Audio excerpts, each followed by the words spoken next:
Has this ever happened to you when you walk into a house and you notice that you're sweating because someone in the house decided that they wanted to turn the whole family into a roast dinner?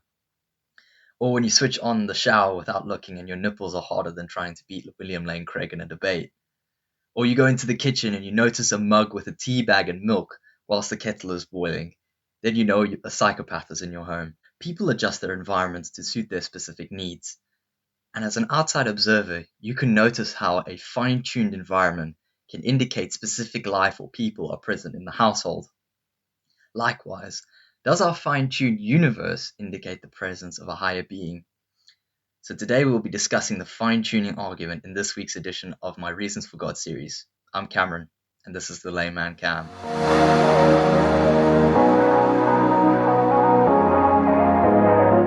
What it do, babies? Welcome to the second installment of my YouTube series. Please do subscribe for some more holy content so even more people can share this experience with me. And let me know what you guys think in the comment section down below. So what is the fine-tuning argument? The argument states that life and existence are characterized by certain conditions, and that small changes in these conditions would make our universe hostile and impossible to the formation of life.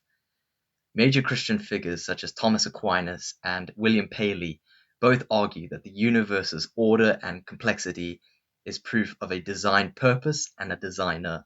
The original argument was centered on life on Earth. When we look at the world around us, we see that the dials of this planet seem perfectly aligned to allow for life on Earth. For example, just like my anecdote in the very beginning of this video, our central heating is set just right.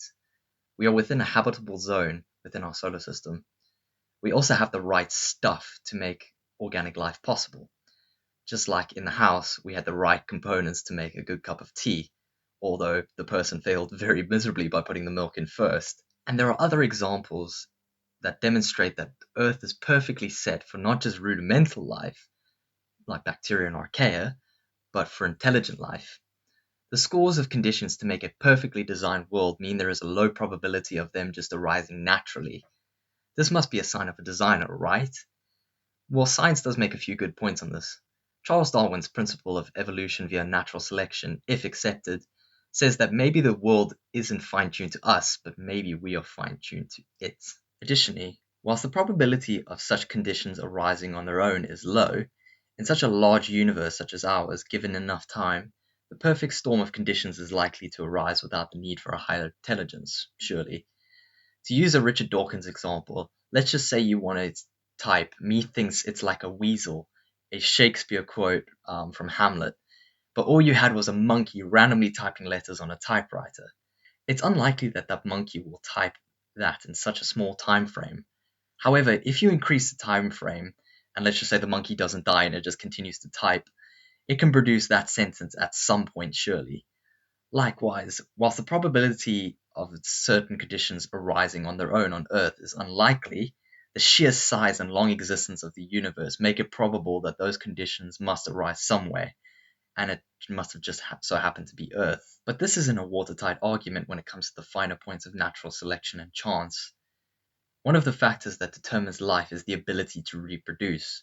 Long ago, in Earth's geological history, a primordial soup formed full of the necessary organic compounds needed for rudimental cell formation. Even in these very rudimental cells, we still see very sophisticated reproduction processes, and they seemingly came about very quickly. There is an astronomical gulf between the already sophisticated molecules such as phospholipids and DNA and actual reproductive life. Now, I'm neither affirming nor debunking evolution when I say all this. All I'm saying is that all roads lead to a fine-tuned world. The earliest life forms could not have arisen simply randomly from enough time and enough space, or enough fluctuation of chemical conditions.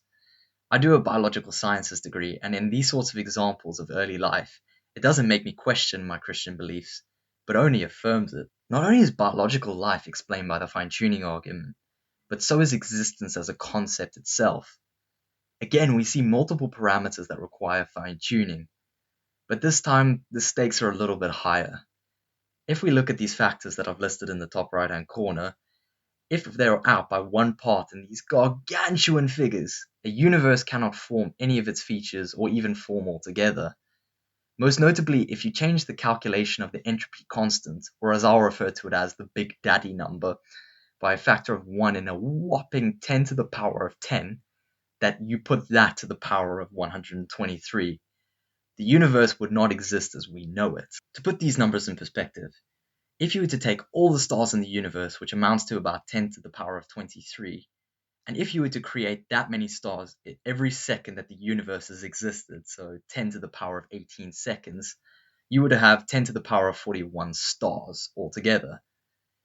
And then you calculate the odds of one star out of all those stars not existing.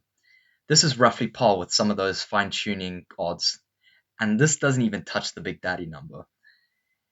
If we go on this premise, surely it can't be a coincidence that the universe exists, and thus allows life on planet Earth. There must be some sort of purpose and design to defy such monumental odds. But what if there are multiple universes, you may ask? And this is one of the top counter-arguments against the fine-tuning argument.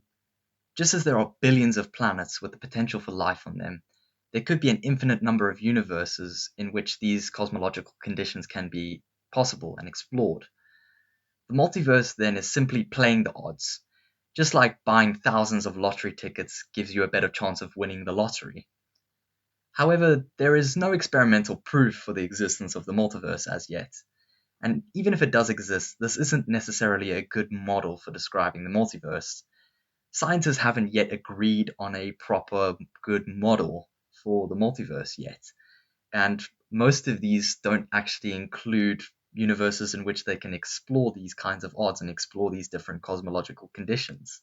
As you can see, fine-tuning occurs with not only local biological conditions, but with the very fabric of the universe itself. No one in their right mind can deny that there's fine-tuning in the universe. But what are our options when it comes to an explanation? Well, there are three potential solutions. Number one, it was due to chance. Number two, it was due to physical necessity. And number three, it was due to design. Let's look at chance first of all. With these astronomical numbers, chance is unlikely. Even with such a large and old universe, it can't explain it. Our universe only has one lottery ticket in this instance. However, there may be something in the argument that physical necessity is what causes this fine-tuning. For example, looking at my Big Daddy number, just because an adjustment in such a small part of that figure would lead to a different universe, doesn't mean that those are the actual odds of it happening. If there was some sort of mathematical or physical law that said it had to be that way, then the odds become 1 to 1. However, with some of these initial conditions, there is no evidence to suggest that there is a necessity to these conditions, only conjecture that there might be, which ain't gonna cut the mustard. That leaves us only with the idea that a designer is responsible for the fine-tuning of the universe. But what kind of designer does the universe reveal it to be? Well, a fine-tuned universe for life implies that the designer had a purpose. The designer wouldn't go out of its way to create a universe and defy such monumental odds if it didn't have an intent for it. Therefore, the designer had the intent for making the universe not only for life, but for intelligent life. Moreover, the only thing with purpose and intent is something personal. For example, rocks and planets don't display intent because they are governed by other physical laws. We only see personal entities having the ability to have intent for things that they can create and modify. Like I said last week, the fine-tuning argument gives a better resolution for the face of God. We now know that we aren't just due to chance and necessity, but fearfully and wonderfully made by a creator who intended for us to be here. And nobody can deny that the world and the universe is a miracle. And secular arguments and secular counter-arguments still can't thwart the idea of a designer being responsible for it. The universe's thermostat is perfectly dialed in to allow for life and existence to flourish. This affects everything we do as humans, knowing that there is someone out there, making sure that we're nice and comfortable in the midst of a chaotic cosmic soup. Better remember that next time somebody cranks up the heating way too high. Thanks for watching, and remember, always leave room for Jesus. Peace!